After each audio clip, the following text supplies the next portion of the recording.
In our society, there's lots of high-tech systems like high-speed trains, power plants, and new technology comes with new risks. What if drones drop and fall on your head?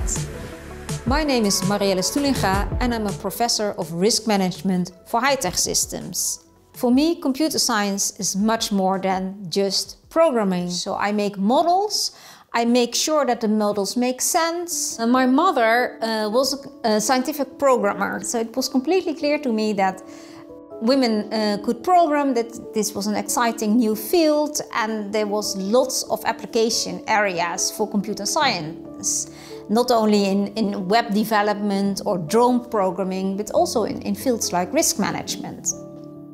Yeah, the risk-taking is something that we do every day.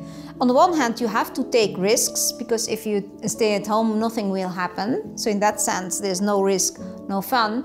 But on the other hand, you shouldn't take too much risks. For instance, I personally think that texting while driving is a very bad idea.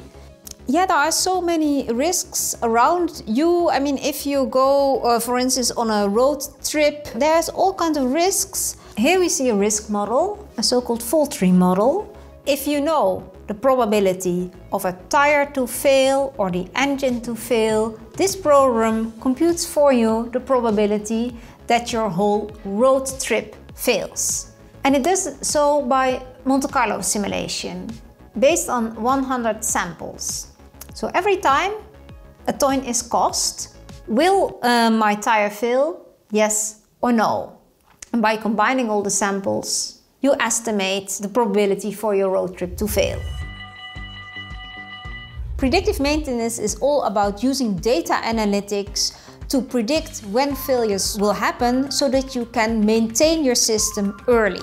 And there's a lot to gain, and data analytics can really help to monitor the condition. So if there's a tiny fractures in the rail, then the acoustic pattern changes. And you can see that if you deploy the right sensors or the right measurement. And by looking at the data, you see anomalies in your data. Then you think, hey, now my system deteriorates and maybe I need to maintain it now. For railroad crossings, it's important to detect when a train is close to a crossing.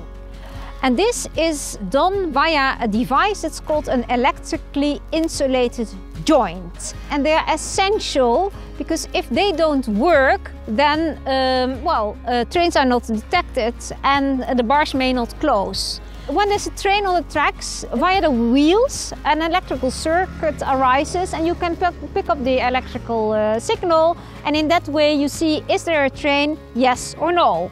So since it's safety critical, we don't accept high risks. So if we see that something is wrong, the system is fail-safe. So then the signals are set to red because we don't want to risk an accident. My ideal is so-called self-maintaining system.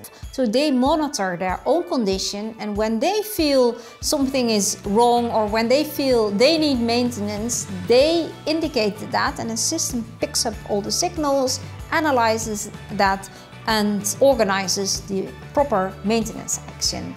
And looking into this data and making a plan on which sensors to use, how many sensors to use, where to place them, that's all kind of nice puzzles to solve, and I'm excited to work on that.